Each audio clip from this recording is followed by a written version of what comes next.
Hello, मैं हूं कुशाग्र सिंह और आज मैं आपको बताऊंगा कि जो ट्रेन के कोचेज हैं इनमें इलेक्ट्रिसिटी कैसे पहुंचती है।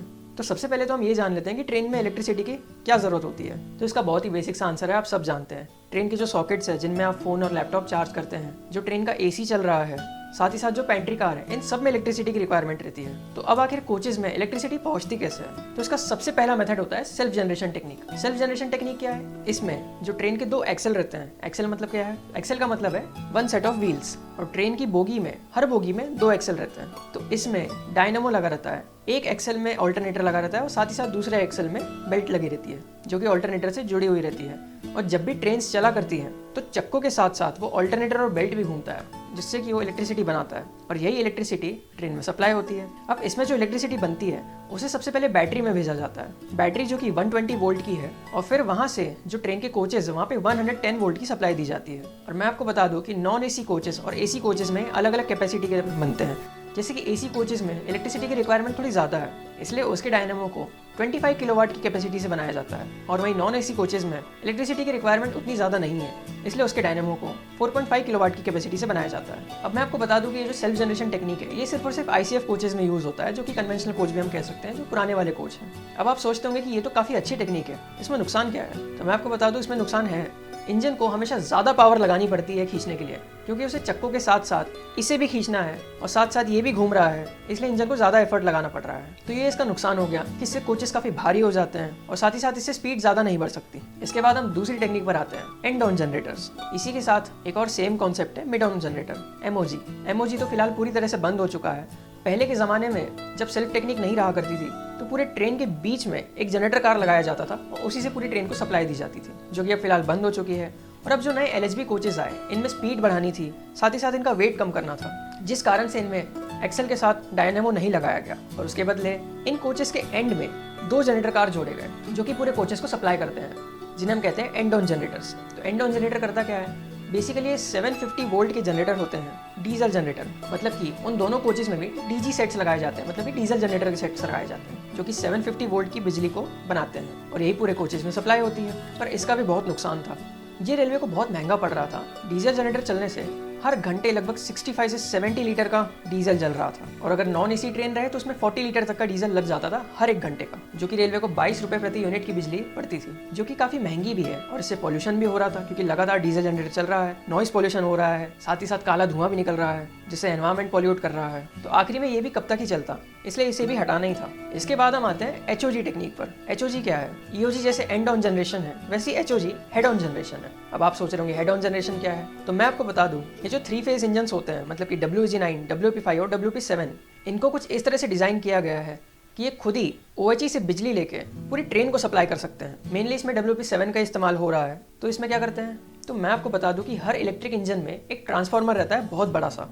मतलब कि ऊपर जो वायर्स रहते हैं उनसे 25 किलो वोल्ट की वो बिजली लेते हैं, पर इतने की इनको ज़रूरत नहीं पड़ती है, इसलिए यहाँ पे स्टेप डाउन ट्रांसफार्मर लगा रहता है, जो कि इनकी बिजली को कम करता है और ये 25,000 वोल्ट से 750 से 940 वोल्ट कर देता है। और इनके ट्रांसफार्मर में कई सारी वाइंडिंग्स लगाई गई है, जिसमें से मोस्टली जो वाइंडिंग्स है वो इनके ट्रैक्शन मोटर को ही सप्लाई करते हैं, जो कि इंजन को चलाता है, और 2 वाइंडिंग को इनकी ट्रेन के कोचेज में सप्लाई करने के लिए बनाया गया है। पर WP7 में सिर्फ वाइंडिंग लगाने से काम नहीं हो जाता है, इसके साथ हमें होटल लोड कन्वर्टर भी लगाना पड़ता है। अब आप सोच रहे होंगे कि होटल लोड कन्वर्टर क्या है?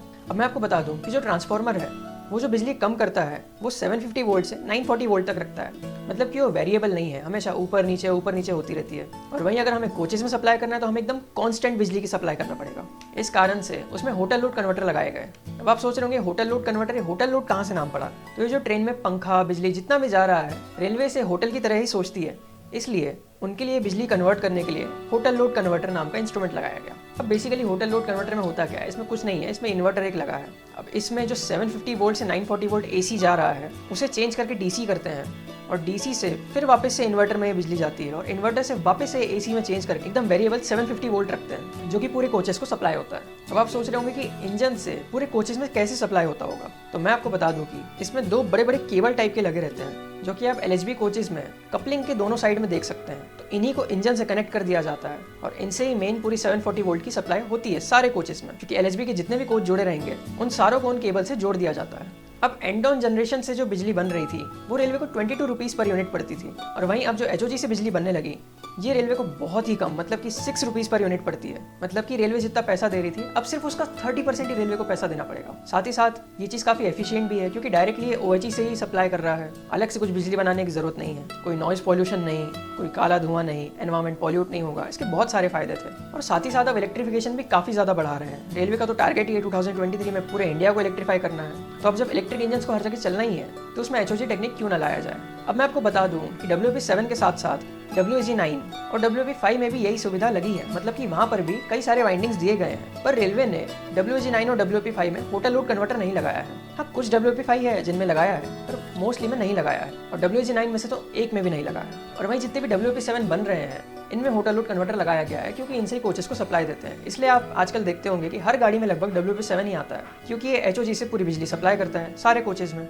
अब मैं आपको एक और चीज़ बताता हूँ। अब जो कोचेस में जो बिजली जा रही है, भले वो डीजल जनरेटर से हो या फिर हेड ऑन जनरेशन से हो, वो टोटल 750 वोल्ट की जा रही है, और किसी भी कोच में इतनी बिजली की आवश्यकता नहीं रहती है, मतलब कि इतने की नीड ही नहीं है। इसलिए हर कोच में अलग से स्टेप डाउन ट्रांसफार्मर लगा रहता है जो कि 750 वोल्ट को भी कम करके 415 वोल्ट्स में कर देता है, और 415 वोल्ट्स भी किस में, जो कि एसी कोचेस हैं क्योंकि उनमें एसी चलाना है, इसलिए उनके लिए 415 वोल्ट का स्टेप डाउन ट्रांसफार्मर लगा रहता है। और वहीं जो बाकी कोचेस हैं, मतलब कि नॉन एसी, उनके लिए तो इतनी रिक्वायरमेंट है ही नहीं, तो उनके लिए बिजली को इतना कम कर दिया जाता है कि सिर्फ वो 110 वोल्ट्स बचता है। तो अब आपको समझा होगा कि ट्रेन में 110 वोल्ट की सप्लाई कैसे आती है, और वो भी एक कंटिन्यूएशन में कैसे रहती है। अब मैं आपको बता दूं, एचओजी की टेक्निक सिर्फ इलेक्ट्रिक इंजन में ही नहीं, डीजल इंजन में भी अप्लाई होती है। अब डीजल इंजन में कैसे होता है, तो जो डीजल इंजन है वो खुद के लिए तो बिजली बना ही रहा है, साथ ही साथ वो कोचेस के लिए भी बना लेता है, पर उसमें कोई उतना ज़्यादा फायदा नहीं है क्योंकि वो तो डीजल से ही चल रहा है, तो लगभग सेम ही पड़ता है उसमें। इसलिए डीजल इंजन में ये चीज़ ज़्यादा नहीं है। बस कुछ डीजल इंजन जिनमें आप प्रतीक लिखा हुआ देखते हैं, मतलब कि जो भी डीजल इंजन है जैसे कि WDP4 या WDP4B, जिनमें भी प्रतीक लिखा है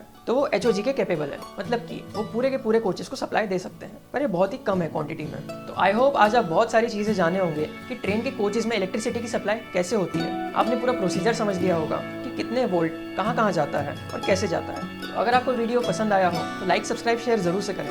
मिलते हैं ऐसे किसी नए वीडियो में बहुत सारी रेलवे की जानकारियों के साथ। Thank you so much for watching this video. धन्यवाद।